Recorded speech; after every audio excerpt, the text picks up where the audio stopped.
warahmatullahi wabarakatuh. Puji dan syukur kita ucapkan kehadiran Allah Subhanahu wa Ta'ala yang telah memberikan kenikmatan kepada kita semua, sehingga kita dapat hadir di kelas yang kita cinta ini untuk mempelajari materi yang akan kita sampaikan. Selanjutnya, salawat dan salam kita kirimkan kepada Nabi Muhammad SAW. Allahumma sholli ala Muhammad wa ala ali Muhammad. Yang terhormat yaitu kepada Ibu Zikra selaku dosen pengampu mata kuliah biologi umum, dan selanjutnya kepada rekan-rekan semua yang hadir pada saat ini. Baik, kami akan langsung masuk kepada diskusi pada kelompok 1, yaitu tentang metabolisme dan energi sel. Di dalam metabolisme dan energi sel ini terdapat beberapa materi, yakni yang pertama adalah cara organisme mendapatkan materi dari lingkungannya. Selanjutnya katabolisme dan anabolisme dan fotosintesis dalam kehidupan sehari-hari, dan yang terakhir adalah energi potensial, kinetik, dan termodinamika. Baik, kita masuk kepada materi yang pertama. Baiklah, saya akan menjelaskan tentang materi pertama, yaitu cara organisme mendapatkan materi dari lingkungannya. Hubungan antara makhluk hidup dan lingkungannya dapat membantu dalam menentukan cara organisme untuk mendapatkan materi dari lingkungannya. Hubungannya juga disebut dengan interaksi makhluk hidup. Interaksi makhluk hidup dapat dilihat dari komponen-komponen berikut ini. Yang pertama, simbiosis. Simbiosis disebut juga dengan hubungan antara makhluk hidup yang khas. Simbiosis terbagi menjadi 3, yaitu simbiosis mutualisme, simbiosis komensalisme, dan simbiosis parasitisme. Simbiosis mutualisme itu hubungan antara dua jenis makhluk hidup yang saling menguntungkan. Contohnya seperti hubungan antara serangga dengan tumbuhan. Serangga seperti lebah mengambil nektar dari bunga untuk makanannya. Kemudian ada simbiosis parasitisme, yaitu hubungan ketergantungan yang hanya menguntungkan salah satu pihak.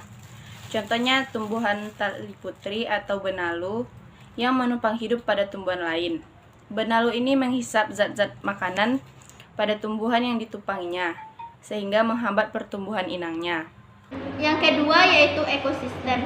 Ekosistem merupakan hubungan saling ketergantungan antara makhluk hidup dengan lingkungan. Dalam ekosistem ada makhluk hidup dan tidak hidup. Komponen yang hidup seperti manusia, ikan, tumbuhan, dan ayam disebut komponen biotik. Sedangkan komponen yang tidak hidup seperti batu, air, oksigen, dan karbon dioksida disebut komponen abiotik. Pada sebuah ekosistem terdapat banyak komponen. Komponen-komponen ekosistem itu sebagai berikut. Yang pertama, produsen, artinya sebagai penghasil, yaitu penghasil bahan-bahan organik bagi makhluk hidup lainnya. Yang kedua, konsumen, merupakan pemakai bahan organik yang dihasilkan oleh produsen. Yang ketiga, penguraian, berperan menguraikan makhluk hidup yang telah mati. Yang keempat, komponen abiotik adalah tempat tumbuhan hijau atau produsen tumbuh. Hubungan antar komponen dalam ekosistem dapat dilihat sebagai berikut. Yang pertama, autotrof adalah organisme yang dapat membuat makanan sendiri atau berfotosintesis. Yang kedua, heterotrof adalah organisme yang tidak dapat membuat makanan sendiri. Yang ketiga yaitu rantai makanan. Rantai makanan adalah perjalanan makanan dimakan dengan urutan tertentu. Dalam rantai makanan terjadi perpindahan energi. Seperti pada gambar, belalang berperan sebagai pemakan produsen, seperti rumput disebut konsumen tingkat 1. Katak yang memakan konsumen tingkat pertama, belalang, disebut konsumen tingkat kedua. Ular sebagai konsumen tingkat ketiga, dan elang disebut konsumen tingkat 4.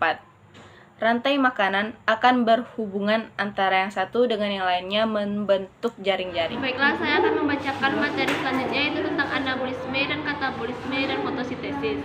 Yang pertama yaitu anabolisme. Anabolisme merupakan rangkaian proses reaksi kimia yang berkaitan dengan proses penyusunan atau sintesis molekul atau senyawa kompleks dari molekul, atau senyawa sederhana atau penyusun zat dari senyawa molekul sederhana menjadi senyawa yang kompleks. Proses anabolisme memerlukan energi, baik energi panas, cahaya, atau energi kimia. Anabolisme yang menggunakan energi cahaya disebut fotosintesis, sedangkan anabolisme yang menggunakan energi kimia disebut kemosintesis. Yang pertama yaitu fotosintesis.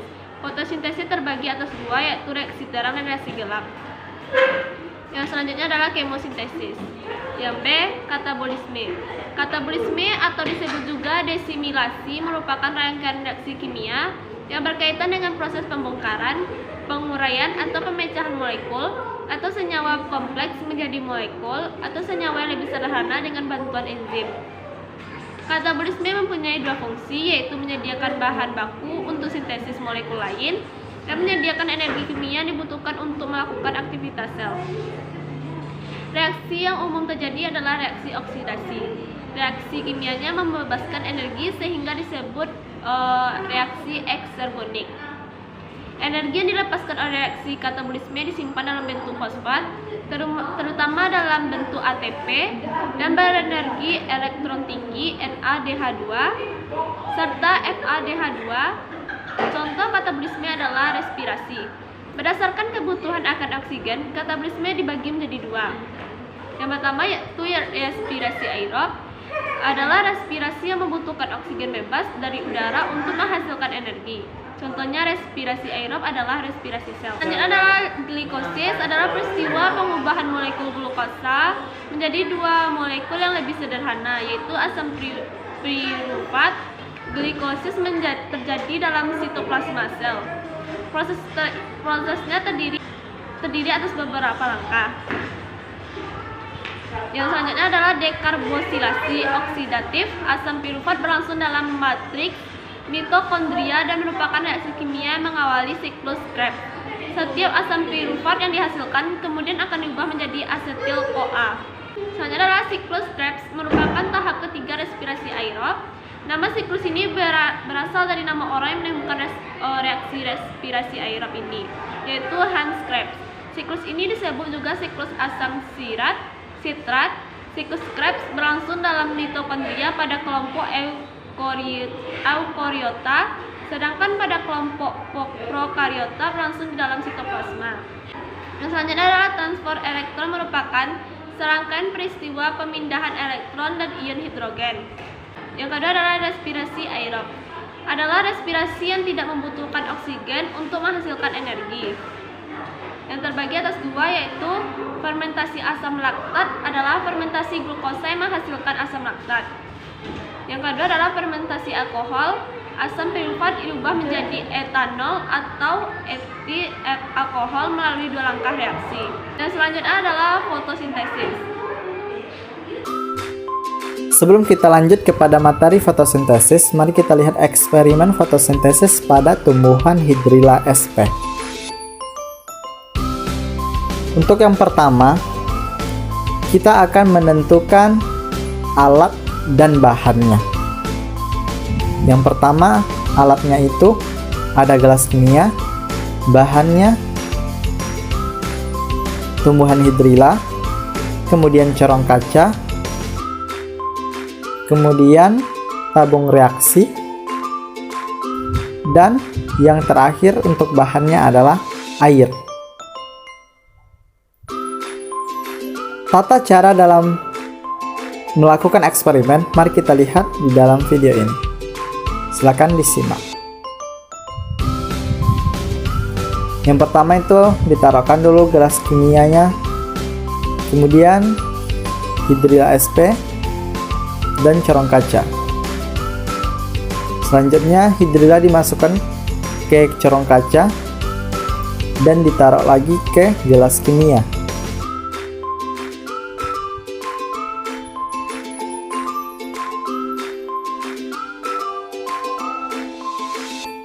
Kemudian ditambahkan air,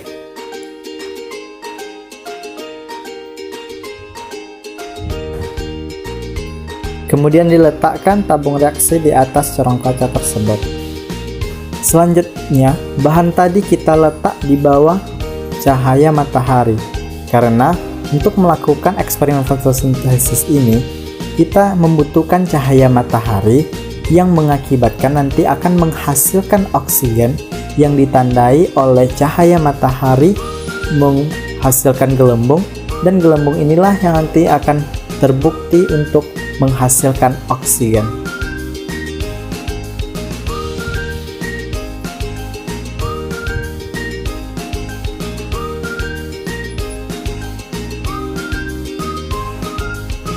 Baik, untuk selanjutnya kita akan masuk kepada materi fotosintesis.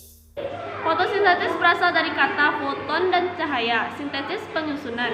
Fotosintesis adalah peristiwa penyusunan zat organik dari zat anorganik dengan pertolongan energi cahaya matahari. Karena bahan baku yang dipergunakan adalah zat karbon, maka dapat juga disebut asimilasi zat karbon. Proses fotosintesis pada dasarnya merupakan kebalikan dari pernafasan. Proses pernafasan bertujuan memecah gula menjadi karbon dioksida air. Sebaliknya, proses fotosintesis mereaksikan karbon dioksida dan air menjadi gula dengan menggunakan energi cahaya matahari. Faktor penentu laju fotosintesis berikut adalah beberapa faktor utama yang menentukan laju fotosintesis. Yang pertama adalah intensitas cahaya laju fotosintesis maksimum ketika banyak cahaya. Yang kedua adalah konsentrasi karbon dioksida. Semakin banyak karbon dioksida di udara, makin banyak jumlah bahan yang dapat digunakan untuk tumbuhan untuk melangsungkan fotosintesis.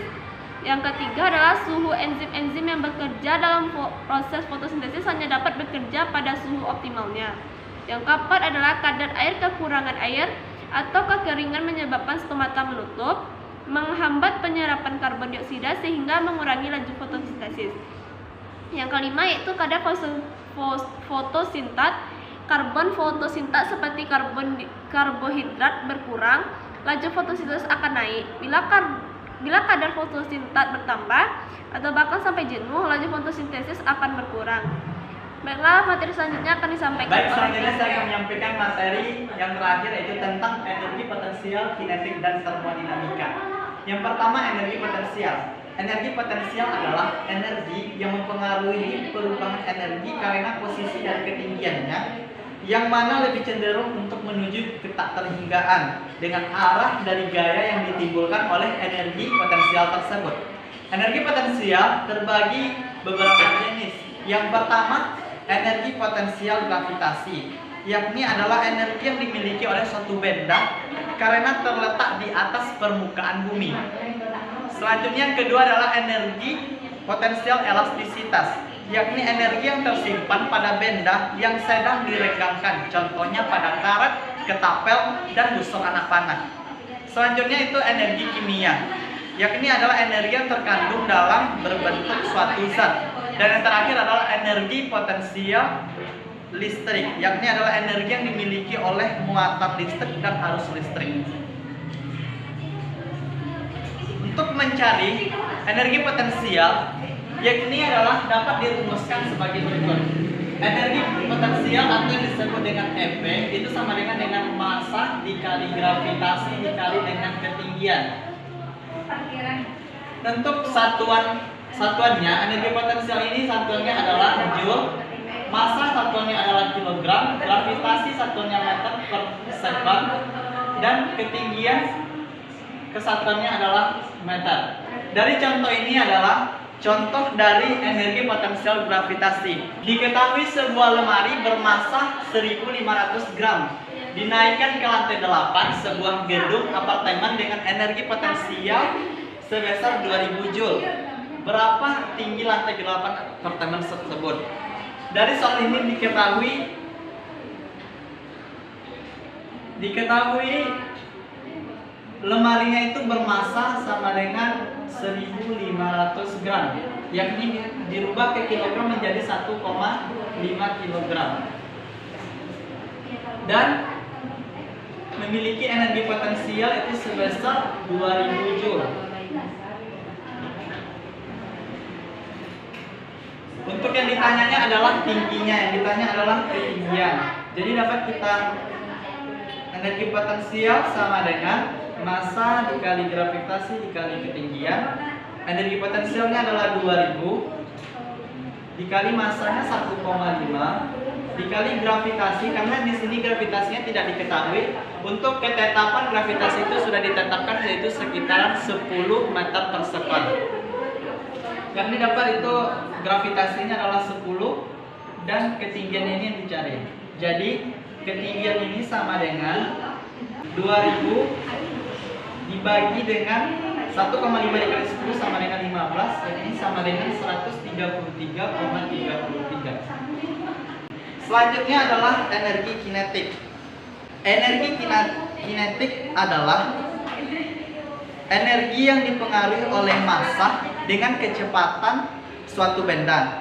Dan energi kinetik ini memiliki beberapa jenis, yakni adalah energi kinetik translasi, adalah sebuah energi yang terkandung dan juga dimiliki oleh suatu benda yang sedang mengalami pada garis lurus. Selanjutnya adalah energi kinetik rotasi, adalah sebuah energi yang terkandung di dalam sebuah objek dan dapat juga yang sedang berputar. Energi kinetik ini dapat dirumuskan sebagai energi kinetik sama dengan setengah dikali dengan massa dikali dengan kecepatan dikuadratkan. Pada soal, sebuah mobil memiliki massa 25.000 gram bergerak ke arah timur dengan kecepatan 50 meter per sekon. Berapa energi kinetik mobil tersebut? Diketahuinya massanya sama dengan 25.000 gram. Ini bisa dirubah karena massa ini ketetapannya kilo, jadi kita rubah ini menjadi 25 kg. Dan kecepatannya adalah 50 meter per sekon. Energi kinetik sama dengan setengah dikali dengan 25 dikali dengan 50 dikuadratkan. Energi kinetiknya itu sama dengan setengah dikali 25 dikali dengan 50 kali dikuadratkan, itu adalah 2500. Jadi ini bisa kita coret menjadi sama dengan 25 dikali dengan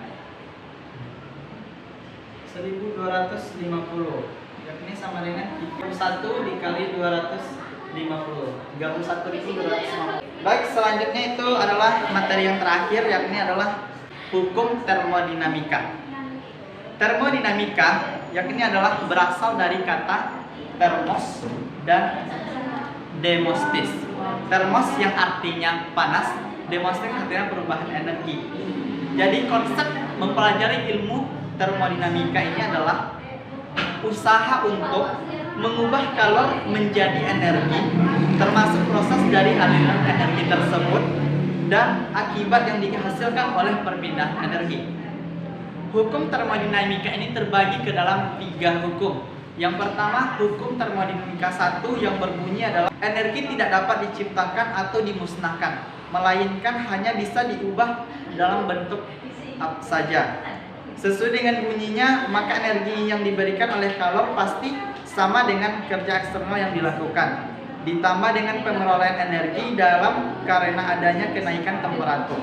Selanjutnya, hukum termodinamika 2 yang berbunyi adalah kalor mengalir secara spontan dari berada bersuhu tinggi ke benda bersuhu rendah dan tidak mengalir secara spontan ke dalam arah kebalikan.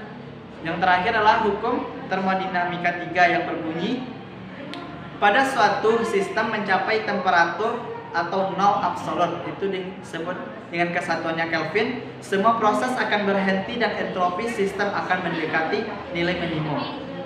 Jadi untuk memperoleh hukum termodinamika dapat kita rumuskan, yakni adalah kalor sama dengan usaha ditambah dengan perubahan energi. Dari contoh ini, berapa besar perubahan energi dalam jika 3000 Joule ditambahkan pada sistem dan kerja 2000 Joule dilakukan oleh sistem sebagai keluaran. Dari contoh tersebut dapat disebutkan ditanya adalah perubahan energi. Jadi yang kita cari adalah perubahan energi sama dengan kalor dikurang dengan usaha. Jadi dapat diketahui kalornya itu adalah 3000 dikurang dengan usaha yang 2000. Jadi diperolehlah perubahan energinya itu jadi 1000 Joule. Dalam contoh lain, penerapan dari hukum termodinamika ini dapat kita ambil contoh dalam kehidupan sehari, yakni adalah pada AC atau yang biasa kita sebut dengan air conditioner. AC adalah suatu elektronik yang termasuk ke dalam contoh hukum energi termodinamika 1 dan 2. AC mengubah menjadi energi kinetik pada evaporator, yakni adalah berfungsi untuk memberi udara dingin pada ruangan dengan cara perpindahan energi panas ke ruangan. Sekian, terima kasih. Dari materi ini dapat kami simpulkan, yakni adalah metabolisme adalah proses pengolahan zat gizi dari makanan yang telah diserap oleh tubuh untuk diubah menjadi energi. Selanjutnya digunakan dalam kehidupan sehari-hari seperti melakukan aktivitas sehari-hari dan reaksi lainnya, bernafas, berpikir, dan bertumbuh. Dan energi metabolisme ini memiliki beberapa komponen. Yang pertama adalah hubungan antara makhluk hidup, kemudian anabolisme dan katabolisme, energi potensial, energi kinetik, yang mana dari hal tersebut dapat membentuk proses fotosintesis sebagai kehidupan energi dalam kehidupan. Fotosintesis adalah peristiwa penyusunan zat organik atau yang disebut dengan gula, dan zat anorganik adalah air dan karbon dioksida dengan pertolongan energi cahaya matahari. Fotosintesis memiliki dua reaksi. Yang pertama adalah reaksi gelap dan reaksi terang. Reaksi terang adalah suatu yang diberi oleh energi cahaya matahari, dan energi reaksi gelap adalah tahapan reaksi dalam fotosintesis yang tidak memerlukan energi cahaya matahari. Sekian, terima kasih dari diskusi kami tentang materi metabolisme dan energi saat ini. Wabillahi taufiq wal hidayah, waridho wal inayah. Assalamualaikum warahmatullahi wabarakatuh.